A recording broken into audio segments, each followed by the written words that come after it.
A tidy home doesn't need you to clean more. It needs fewer things to pick up, wipe down, put away, or keep track of. So today I'm sharing 10 super simple habits that take almost no effort, but they'll help your home feel lighter, calmer, and easier to live in day by day. These aren't quick cleaning hacks you pull out when guests are coming. They're small shifts, but when you repeat them daily, they quietly keep the mess from building up. And if you've ever thought, I'm just not someone who can live clutter-free, this video was made for you. Before we jump in, leave a quick comment. What space in your home drains you the most right now? I read everyone because your real-life moments help me make the next video even better for you.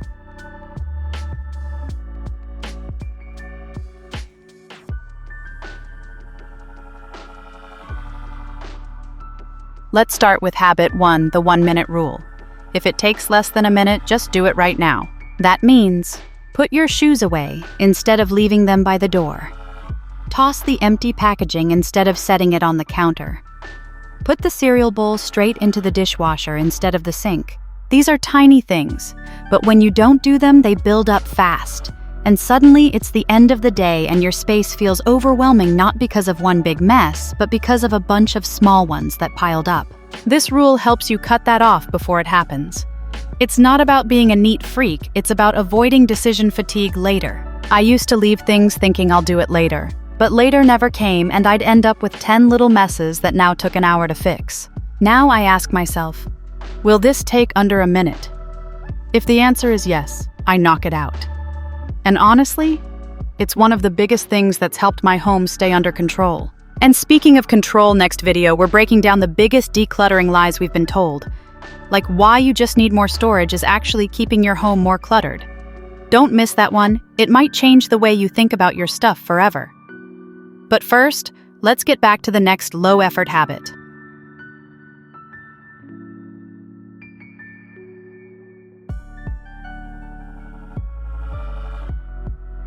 Here's habit 2. Clear one surface at night. Not all of them, just 10 to 20%. You've probably heard it before.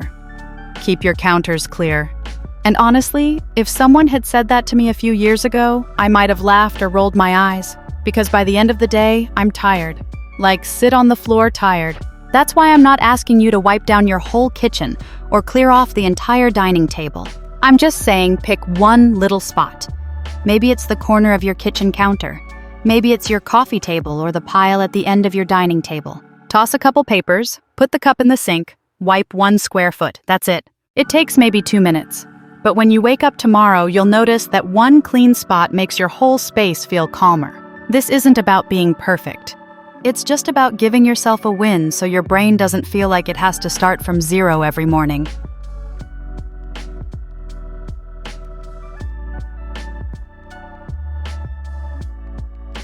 Habit 3 is a lifesaver, especially on those days when you're just done.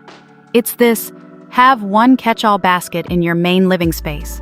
Here's what that means.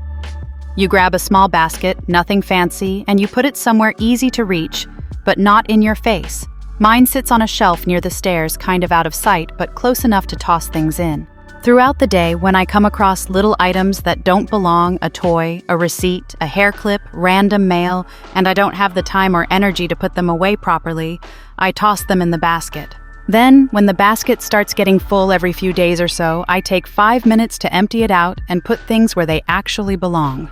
It's like giving your clutter a temporary waiting room.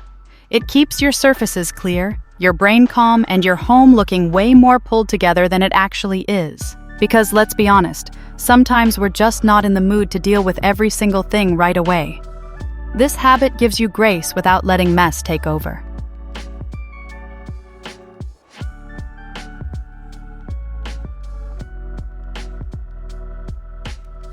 Habit 4 is one we've all heard, probably from our moms. Put it back where you found it. And as simple as that sounds, it's one of the hardest to stick to. Why? Because half the time we don't even have a clear place for things to go. We're just setting stuff down wherever it fits in the moment on the counter, the stairs, the nearest chair. So here's a softer way to build this habit.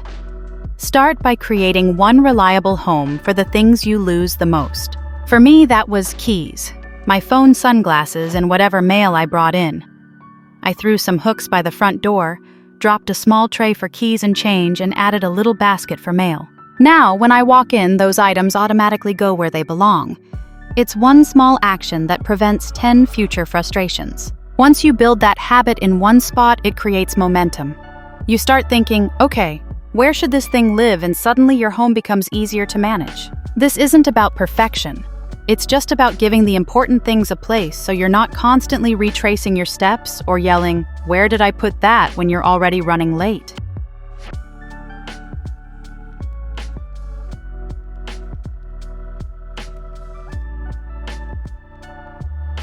Habit 5 is one of the sneakiest ways to reduce clutter without overthinking it. Use containers not just to store stuff, but to set limits. Here's what I mean. Let's say you have a basket for scarves, or a drawer for makeup, or a bin for random chargers. Once that space is full, that's your limit. It sounds obvious, but most of us don't think of containers this way. We think I need more bins.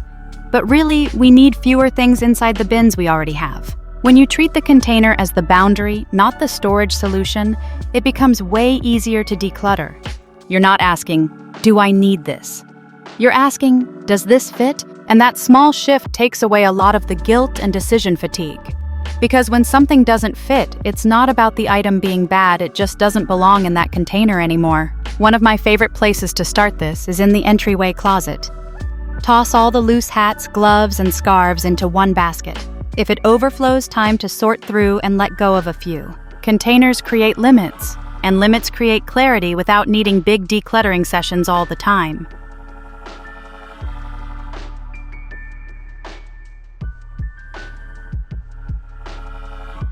Habit 6 is simple, but most of us avoid it until it becomes a mess. Deal with mail as soon as it comes in. I used to let it pile up on the kitchen counter, the dining table, even the stairs. And I told myself I'll sort it later. But later turned into a week, and before I knew it, I had a mountain of unopened envelopes, expired coupons, and bills I forgot existed. Now I do 2 quick things the moment I walk in the door. 1. Toss the junk immediately. If it's a flyer, coupon, or anything, I already know I won't use it, goes straight into recycling before it even touches the counter. If the weather's bad and I can't do that outside, I keep a paper bag by the door just for recycling. 2. Open and act on the important stuff. If I can pay the bill or respond in under 5 minutes, I do it right away. If not, I put it in one designated spot, just one where it won't get lost. And here's a little bonus tip: I added a tiny whiteboard near the door where I can jot down due dates or reminders. That way I don't have to keep it all in my head or dig through a pile later. Dealing with mail right away means you're never staring at a cluttered counter wondering what's urgent and what's just junk. It's a small daily habit, but it keeps paper clutter from snowballing into stress. Habit 7 is more mindset than chore, but it makes a huge difference. Start thinking like a movie editor when you look at your stuff. Here's the idea. When an editor works on a film, they don't keep every scene just because it was expensive or kind of interesting. They cut whatever doesn't serve the story. Why? Because the goal isn't to keep everything. The goal is to make it flow better. Your home works the same way. If a shelf, a drawer, or a corner feels cluttered, try this. Take everything off. All of it. Put it in a box or laundry basket and set it aside for a few days. Then ask yourself, did I even miss any of it? Did I need it? Do I want to go through the effort of putting it back? You might be surprised how little of it you actually care about once it's out of sight. This method works especially well for sentimental clutter, the stuff you're keeping just because you've always had it. You can still honor the memory without keeping the object. Remember, decluttering isn't about being ruthless. It's about being honest and choosing what really deserves space in your life. Edit your space like you're editing your favorite story. Keep only what moves the story forward. Habit 8 is about a mindset that quietly fills your home without you noticing. It's the just-in-case trap. You know the voice. I'll keep this extra shampoo just in case it runs out. I should save this random charger just in case I need it someday. These 12 tote bags. Well, they're still good. It sounds harmless. But over time, that kind of thinking creates clutter you don't even question because it feels practical. Here's the truth. Most just-in-case items become never-used items. If you're always stocking up or saving just in case, ask yourself, have I actually needed one of these backup items in the last year? If the answer is no, that's your signal to let it go. This isn't about getting rid of everything. If there's something you actually use regularly and you like having an extra, keep it. But be honest with yourself about what's useful and what's just taking up space out of fear or habit. Trust yourself. You'll figure it out when the time comes.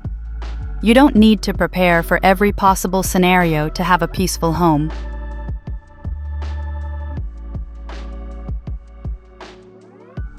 Habit 9 is for anyone who feels stuck because things don't look picture perfect.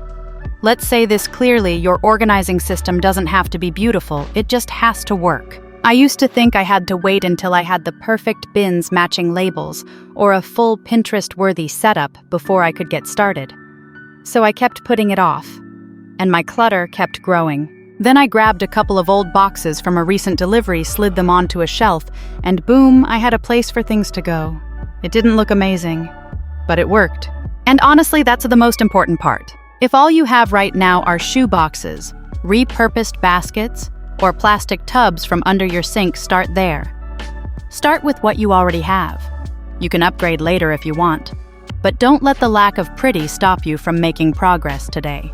Because what truly keeps a home clutter-free isn't color-coordinated bins, it's limits, consistency, and systems that fit your real life. So give yourself permission to use what works, not what looks good in a magazine.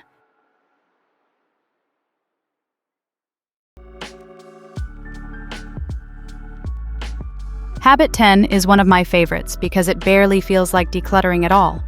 It's what I call invisible decluttering. Here's how it works. Instead of setting aside a whole day to purge your house, you build small habits into the things you're already doing. For example, you're cooking dinner and you spot an expired jar in the fridge, toss it. You're putting away a new shirt, grab one old one you never wear and donate it. You open a drawer to grab a pen, notice 3 that don't work, throw them out. It's decluttering that happens in the background while you're living your normal life. You don't need to block off time or psych yourself up. You just stay a little more aware, and when something's clearly expired, broken, or no longer useful, you deal with it in the moment. It doesn't feel like a big effort, but over time it keeps clutter from creeping back in. This habit is how people who seem naturally tidy actually do it. They don't save it all for later. They make small, invisible decisions throughout the day. So try it. Next time you're already moving, opening, reaching, scan for one thing you can quietly let go of. It adds up faster than you'd think.